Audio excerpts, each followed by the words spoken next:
Mr. Savage has officially been dropped and he's looking for an entirely new trio. I'm going to talk about why this is, who I think he could play with, and do I think this will be the return of Mr. Savage and Mongraal. We've also got some new teams on NA we need to talk about, and whether I think this could be Clix' season to win FNCS. There's lots to talk about. Let's jump into it.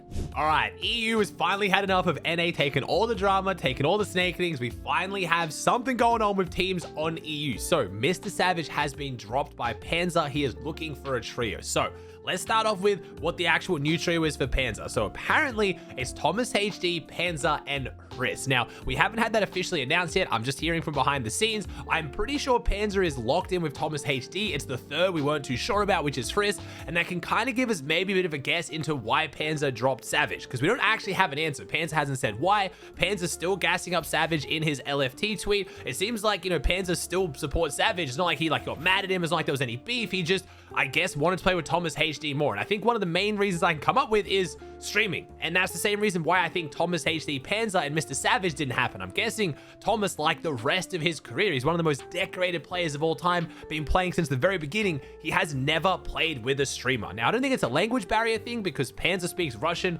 Thomas speaks Danish and English, and so does Panzer with English. So I'm guessing they're going to come in English. So I feel like Mr. Savage could have stayed on this trio and could have done really, really well, but I'm guessing maybe Thomas just didn't want to play with a streamer, and for that reason, Panzer chose Thomas over Savage. Now, I am just guessing. I am just going off what I can see here. We don't have information on that. Hopefully, Mr. Savage will clear up what happens when he goes live for the Eval Cup today. Hopefully, that also clears up who he's playing with, because right now, we don't know. So there's been a lot of clickbaiting. I'm going to explain exactly what's going on. So Uppel and Savage have both tweeted out LFT. It looks like Savage is not staying with Uppel, who is who their new third was, with Panzer. Outside of that, I can promise you, Malabuka, Panzer, and Thomas HD is not happening. That is not a real trio. How people fell for that, I have no idea. Malabuka is not going to give up his LAN spot. Just know that if a team who's already qualified for LAN says they've got a new team, they are lying unless it involves Peterbot. And I can be pretty confident of that. So that one's a lie. Now, the other one we heard was Chap, Shark, and Mr. Savage. And this got a lot of people, myself included, excited. If you've been seeing my content, I've been gassing up Shark for a couple seasons now. Since last season, I first watched this kid play, I knew he was the future. And now he's just gone up and up. He just keeps proving that this dude is the future of Fortnite. He just dominated in a Mars Cup recently, which I talked about. He absolutely popped off in Zone Wars and realistic tournaments on EU. He just went toe-to-toe with Veno and Marius in creative, and honestly has been very impressive. So a lot of people are excited to see Chap, Shark, and Mr. Savage. Now, one of the main reasons why they're talking about this is people are saying that Chap and Shark are going to drop Kiddo. And then we had Veno live on stream, and apparently Veno leaked that Mr. Savage joined Raz's Discord. Raz is currently working with Chap and Shark, so everyone jumped to the conclusion it's going to be Chap, Shark, and Mr. Savage. I got really excited. I reached out to a few people, though. Apparently, this was a bait. It was actually Tripburn who changed his name to Mr. Savage and joined the Discord to throw people off. Just EU getting involved in the drama, you know, creating some storylines. Chap then came to my Twitch chat and confirmed he is not playing with Shark and Mr. Savage. So it looks like it's still going to be Chap, Shark, and Kiddo, which I know a lot of people are unfortunate to see that, because a lot of people wanted to see Shark and Mr. Savage and Chap. Would have been a crazy trio. Now, outside of this, there's a few other options people have talked about. So we currently have Chino, Fredoxy, and Pablo playing as a trio. A lot of people are saying because Pablo isn't Div 1, because since he got disqualified last season from playing in Heats because that whole stream sniping fiasco that we never really got an answer about, because Pablo couldn't play Heats, he's now not in Div 1 anymore. So Chino and Fredoxy have to play with Pablo to get him to Div 1 from Div 2. So people are saying that's an easy pick Savage, you can jump straight into Div 1. Now, I don't know how that'll go. Fredoxy has been replying and tweeting on social media about wanting to play with Savage, so maybe, I'm not sure. Then we have Pink and Nebs, who are in a similar situation with Kiro. Now, Pink and Savage have played together in the past, extremely good friends. The team is going to come in English, obviously, so Pink, Nebs, and Mr. Savage works really well because Kiro isn't in Div 1. Now, I've talked to a few people. Apparently, they're saying Pink, Nebs, and Kiro are really good friends. There is almost no chance this team splits up. We'll have to see. Again, I'm expecting that Savage might actually play with one of these two trios for the Eval Cup, because they can only play with Div 1 players, but it won't be their official trio. Now, if Mr. Savage dominates with one of these trios, they do really, really well, maybe they reconsider with who they're playing when they end up sticking with Savage. If I'm Kiro and if I'm Pablo, I'm a little bit nervous right now if Savage plays with one of these trios. We'll have to see. There are a few, players looking for teams at the moment. We have Teeny with no trio. We have Skivvy with no trio. We have Uppel, who Savage has played with. We have Kovacs, and there's some rumors going around that Kovacs could play with Mr. Savage. We have Mappy, and then we, of course, have Mongraal. Now, before talking about Mongraal, I think some of these other options are really, really good. It's hard to figure out where Savage is going to land because he can play IGL and Fragger. He was IGLing for Mongraal. We know he's an IGL, but last season he kind of stepped back from that IGLing role, let Panzer IGL and stepped into a more of like a support Fragger role. So he could play either. So for me right now trying to predict who he's going to play with on EU when there's so many pros, and then the fact that he can play every role, it makes it really hard to figure out who he's going to go with. There's some good options here. We'll have to wait and see, but Mongraal. Now, Mongraal is apparently confirmed to be playing with Prism and Casper. Now, I was talking about this on my Twitch stream today, and a lot of people were confused, like, you know, why Prism, why Casper? They're nobodies.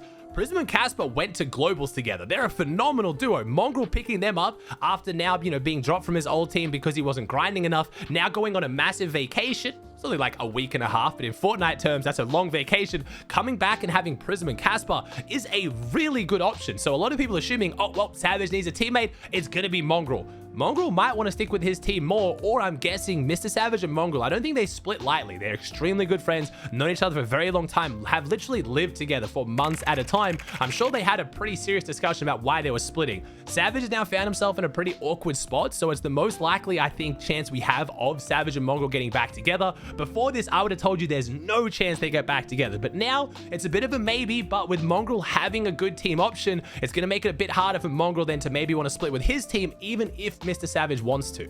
I talked a bit about why Savage potentially wouldn't fit in with Panzer's new trio, but I haven't really talked about why Panzer might have dropped Mr. Savage in the first place. And honestly, it's because I just don't actually know. A lot of people are really confused, myself included, because Savage actually streamed a session of Noble Pro Scrims and actually won a session with Panzer and Upple. Now, viewers were quick to point out, though, the vibes were a little bit off, and there was one interaction especially where I think Panzer already knew he was going to drop Mr. Savage.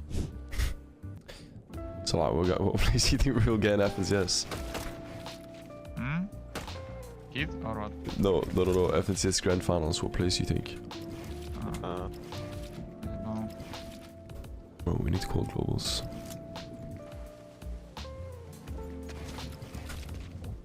Don't really think you have to be an expert to hear those vibes and tell that something's clearly wrong. And like I said, I think Panzer seems like a really nice guy. He's been gassing people up on social media, pretty much using the spotlight he's got put on him the last couple of seasons, and he's remained super positive, gassing up Mr. Savage on his LFT tweet. I think it just is a situation where maybe we won't know. I don't think Panzer is going to tell us, but at least I appreciate the fact that Panzer did it, you know, not right before FNCS. It is right before Cash Cups, and I know a lot of people in the community are like, man, that's so messed up. You know, Savage said he wouldn't drop Panzer during FNCS for video. Now he does this. I think it's a little bit different. You know, the season did just start. We have our first proper Cash Cup starting in a couple days. We have the Eval Cup today, but Div 1 Cups tomorrow. So yeah, it could have been at least a few days ago, but honestly, with the Fortnite schedule right now, there's pretty much no good time to drop someone. So I guess we'll have to wait and see during the Eval Cup who's playing with who and how it shakes up. And I'll probably make another video recapping the situation tomorrow, I'm guessing.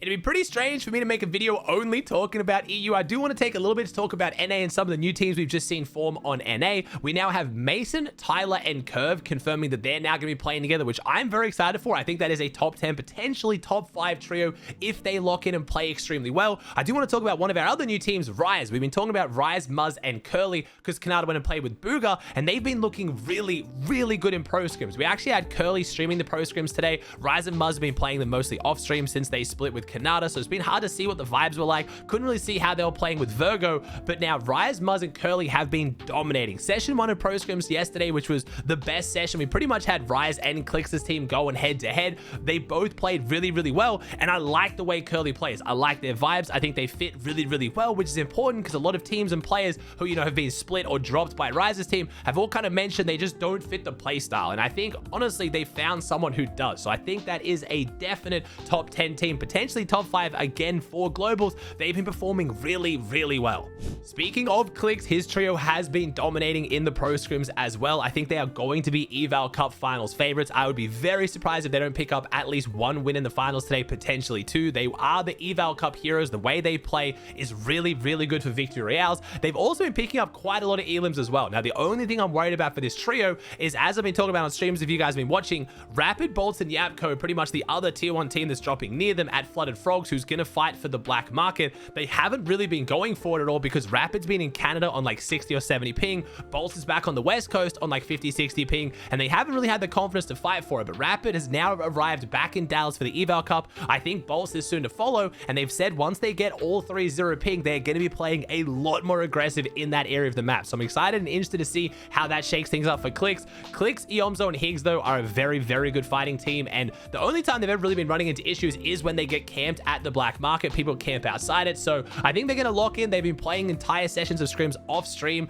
I do think this is potentially Clix's season. We've talked about in the past, he's coming off the back of his best FNCS placement ever. I'd be surprised this team not to make globals. There's 3 spots up for grabs on NA Central right now, and if we have Acorn and Peterbot's team place in the top 3 or 4, it'll roll down to top 5. There's no way I see Clix's team not getting a top 5 this season. All he's going to do is get at least 4th, and we know Clix is definitely going to do at least a top 4. If you want to follow all the Eval Cup action, I'm going to be live today for over 12 hours from EU round 1 all the way to NA round 2, and I'm now streaming on YouTube. So check if I'm live when you finish the video, swing by, say g'day.